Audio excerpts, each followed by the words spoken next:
నాకు చాలా నచ్చిన రైటర్ ఈ మధ్యనే ఈ భూమిని వదిలిపోయాడని తెలిసి ఊరికే ఆయన రాసిన పాట పాడుతున్నా. ఏ చిలిపి కళ్ళలోన కలవు, ఏ చిగురు గుండెలోన కలవు, నువ్వచ్చుల్లో నా హల్లువో, జడ కుచ్చుల్లో నా మల్లెవో, టరడానా డానా డానా డానా డంట. కులశేఖర్. అంటే పాటలు అందరు రాస్తారు, బట్ చాలా అలతి పదాలు అంటారు కదా, తేలికైన పదాలతో పాటలు రాయగలగడం, ఒక అర్థాన్ని స్ఫురింపజేయడం, చెప్పాలనుకున్నది చెప్పి గొప్ప గొప్ప పదాలు ఎవరైనా చెప్తారు. తేలికైన పదాలు. ఇప్పుడు నేను రాసింది ఒకటి ఉంటుంది, నా గది ఒక నది, నా మది ఒక నది, అందులో నేనొక అల, అనిపిస్తుంది జీవితం ఒక కల, సాగిపోతాను అలా అలా అలా. తేలికైన పదాలు అనుకుంటా మంచి పాట కట్టచ్చు దాన్ని. సో ఈరోజు ఒక అద్భుతమైన పోయంని పరిచయం చేస్తాను. దాని పేరు ద ఎంప్టీ బోట్. అది చువాంగ్ త్సు అనే ఒక జెన్ మాస్టర్ రాసింది. ఆ పోయం యొక్క సారాంశం క్వైట్ ఎక్స్ట్రాడినరీ.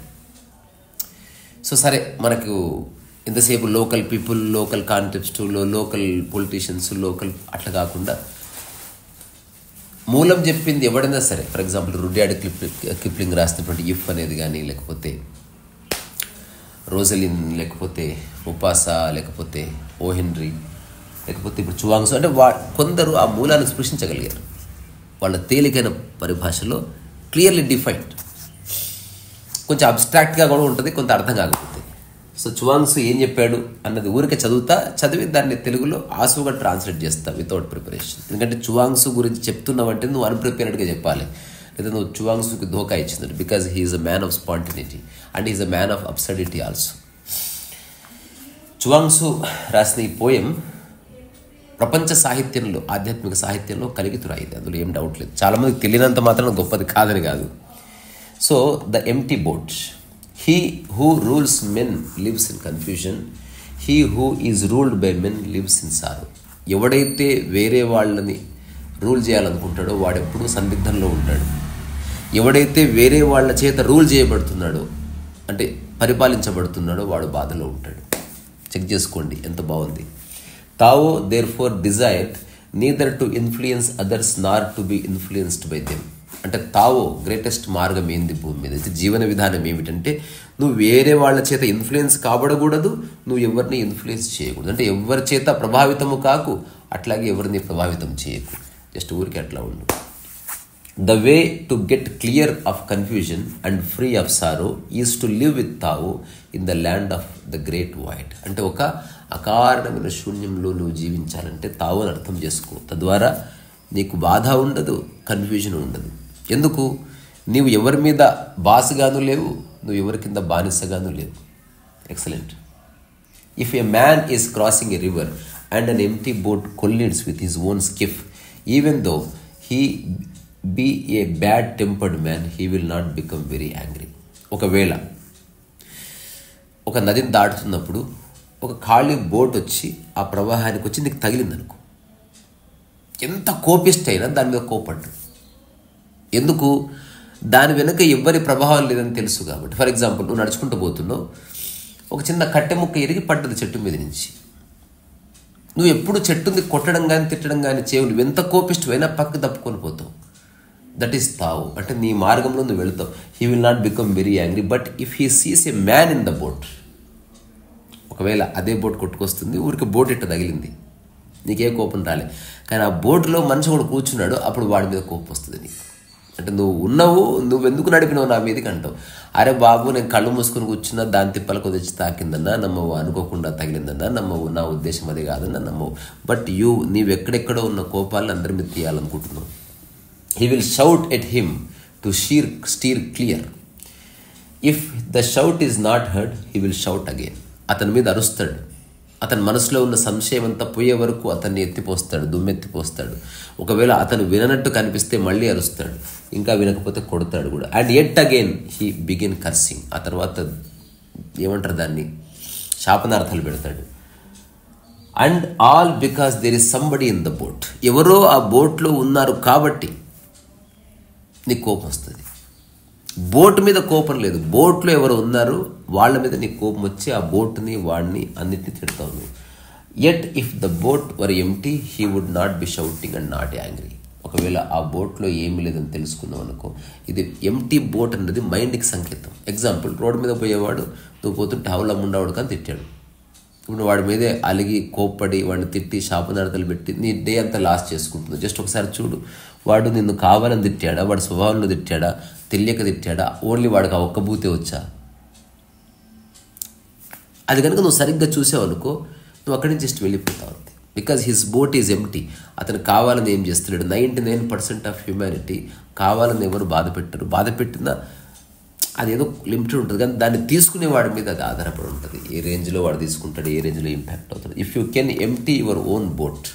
ఇక్కడ బోట్ అనేది సింబాలిక్ మనసుకి, అంటే నీవు నీ మనసును ఖాళీ చేసుకుంటే crossing the river of the world, అంటే ఈ ప్రపంచాన్ని నువ్వు హాయిగా దాటొచ్చు. ఎందుకంటే ప్రపంచంలో ఎన్నో ఖాళీ బోట్స్ నీ దగ్గరికి వస్తాయి, నువ్వు గుద్దుకుంటాయి. తద్వారా నీ మనస్సుకి ఏం డిస్టర్బెన్స్ ఉండదు. ఒకవేళ అందులో మనుషులున్నా నీకు కోపం రాదు.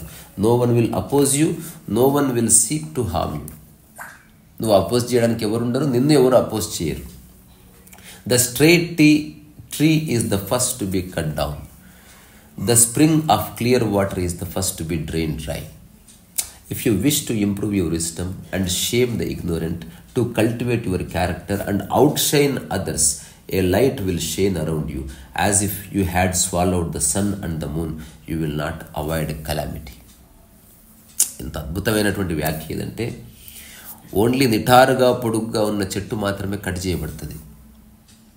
అట్లనే ఏదైతే బాగా కాయలు వచ్చిన చెట్టే కొట్టబడుతుంది. అట్లాగే ఎవడైనా ఒక జ్ఞాని ఉన్నాడు అనుకో, వాడే ప్రశ్నించబడతాడు. ఇది ఒక యాంగిల్. జ్ఞాని పాయింట్ ఆఫ్ వ్యూ ఉంది, ఎవడే ఏమైనా ప్రశ్నించండి, ఎవడేమైనా అనుకోని నీ బోట్ ఖాళీగా పెట్టుకుని నువ్వు దాన్ని పట్టించుకోకు. తద్వారా నీకు ఏ సమస్య రాదు అని చెప్తున్నాడు. తద్వారా నువ్వు నిరంతరము శాంతములు అట్లా మెరుస్తావు. A wise man has set. నేను చిన్న కథ విన్నా ఇక్కడ. ఒక వ్యక్తి చందమామ దగ్గర కూర్చొని హాయిగా విందరని ఎంజాయ్ చేస్తున్నాడు. ఓకేనవి దొంగ వచ్చాడు. ఆఫీసు దొంగ అంటే బయలులో వస్తాడు కదా. రాగానే ఇట్లా కత్తి తీసుకున్నాడు. ఈ జెన్ మాస్టర్ ట్యాన్జెన్ అనుకుంటా లేచి, ఒక నిమిషం ఏం కావాలి నీకు? నా గుడిసెలో అయితే ఏం లేవు, ఏం కావాలి నీకు? నా బట్టలు ఇచ్చేనా అన్నంట. ఉన్నవే ఇచ్చేనా అన్నంట. ఇచ్చే అన్నంట. మొత్తం బట్టలు ఇప్పాయంట. వాడు వెళ్ళిపోయాడు. అప్పుడు హాయిగా ఇట్లా కూర్చొని, అమ్మ చందమామ తీసుకుపోలేదు దొంగ నా కొడుకు అన్నాడు. అంటే నీకు అత్యంత ఆవశ్యకమైంది ఉంటే చాలు, అదే ప్రశాంతత. Okay.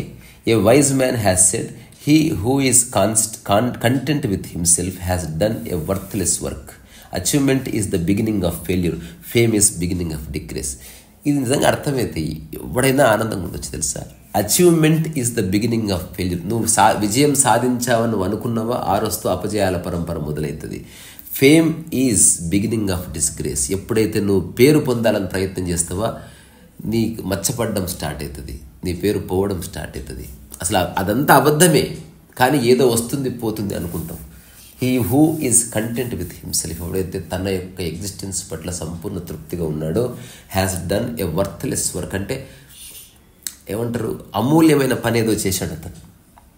Who can free himself from achievement, ఎవడైతే విజయం అనే దాని నుంచి తను తాను ఫ్రీ చేసుకున్నాడు. And from fame descend and be lost amid the masses of men, తను తాను ఈ పేరు ప్రఖ్యాతులు అనే వాటి నుంచి పక్కకు జరుపుకున్నాడు. ఈ ప్రపంచంలో అతను కొట్టుకొని పోతాడు. He will flow like Tao unseen. అతను ఎవరికి కనబడడు, అతని యొక్క స్థితి ఎవరికి అర్థం కాదు, ప్రకృతి స్థితి. అతను అట్లా కొట్టుకుపోతూ ఉంటాడు. He will go about like life itself. అతను వెళుతుంటే జీవితమే నడిచినట్టుంటుంది, అతను వెళుతుంటే ఆనందమే నడిచినట్టుంటుంది. With no name and no home, అతనికి పేరు లేదు, ఊరు లేదు. ఒక టైంలో ఈ కాంటెక్స్ట్ జరిగింది. హోమ్ సిక్ మీకు లేదా అని అడిగాడు ఢిల్లీలో నన్ను. నాకు ఈ మధ్య జవాబు దొరికింది, లేదన్నా. ఎందుకంటే దిస్ ఈజ్ మై హోమ్. ఇంటి నుంచి దూరంగా వెళితే కదా నీకు ఇంటి నుంచి దూరం వచ్చింది, నీ శరీరమే నీ ఇల్లు అనుకో, ఎప్పుడు నువ్వు నీ ఇంట్లోనే ఉంటావు. తద్వారా హోమ్ సిక్ పోయిందన్న క్యా బాత్ హై. So with no name and no home, simple is he without distinction. అతను అత్యంత సాధారణంగా ఉంటాడు. ఇప్పుడు మన ఛానల్ ద్వారా చెప్తున్న ఒకే ఒక సూత్రం ఇంతే, సాధారణతను మర్చిపోదు. ఇప్పుడు ఎక్కడ చూసినా రకరకాల విక్షిప్తలు, ఏవో గెటప్లు, ఏదో చూపించాలి, నీకు స్టేజ్ మీద స్పెషల్ కూర్చేయాలి, నీకు స్పెషల్ దండ వేయాలి, స్పెషల్గా పిలవాలి, లేకపోతే తీటలు వేస్తుంది గురువులతో సహా. ఇప్పుడు ఎవ్వరు రెస్పెక్ట్ వేయలేదు అనుకో, ఏకదం వచ్చేస్తుంది కథ.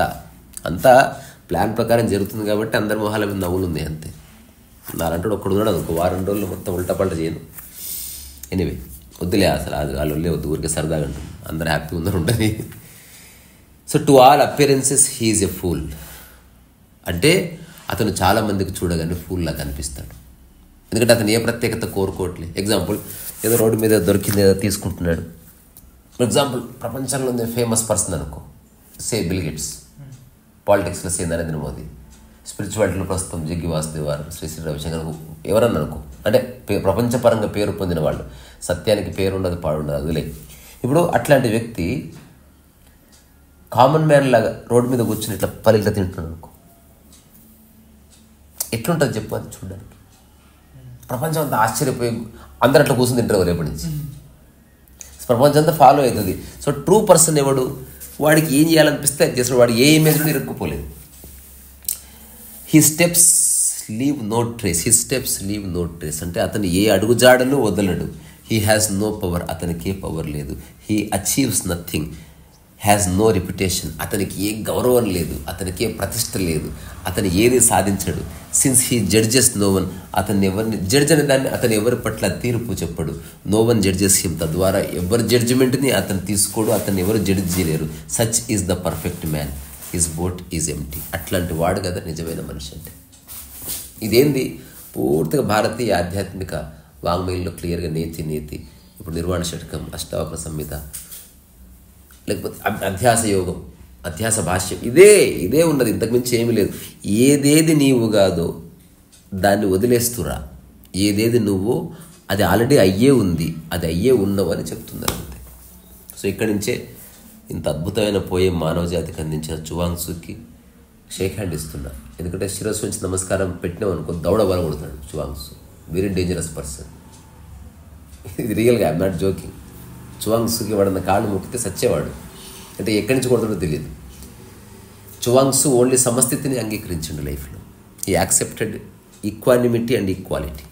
ఎవడన్నా చువాంగ్సుని గ్రేట్ అన్నాడా సచ్చేవాడు, ఎవడన్నా నేను నీకంటే తక్కువ అన్నాడా చచ్చేవాడు. చువాంగ్సు ఎవరి సమక్షంలో వెళ్ళి కూర్చోంటే ఎవడైతే చువాంగ్సుని పట్టించుకోలేదు, ఇప్పుడు చువాంగ్సు వాడు పెద్ద వాడు పట్టించుకోకుండా వాడిని తిప్పలకి ఏదో చేస్తున్నాడు, అట్లాంటి వాడి దగ్గరకు వచ్చి కూర్చునేవాడు హాయి, అంటే హాయి ఉంటుంది అనమాట. అంటే అక్కడ మనసే లేదు, వాడి పనిలో వాడు ఉన్నాడు, ఇతని పనులు. ఇది ఎట్లుంటుంది అంటే అడవిలో కూర్చున్న రెండు కోతుల మాదిరి ఉంటుంది. సో అందుకే చువాంగ్సుకి షేక్ హ్యాండ్ ఇవ్వాలి. ఒకవేళ నేను ఈ జనరేషన్లో చువాంగ్సు ఉండింటే, ఒకవేళ మరి చైనా గీనా అంటే టికెట్ పెట్టుకుని పోలేను, కానీ ఇండియాలో ఉంటే మాత్రం వెళ్ళి కలిసి ఉండేవాడు. కలిసి చువాంగ్సు దగ్గరికి వెళ్ళి చువాంగ్సుని పట్టించుకోకుండా ఉంటుంది. ఇంతే, దాన్ని చువాంగ్సు గుర్తిస్తాడు ఈ సరస్సు వయసు.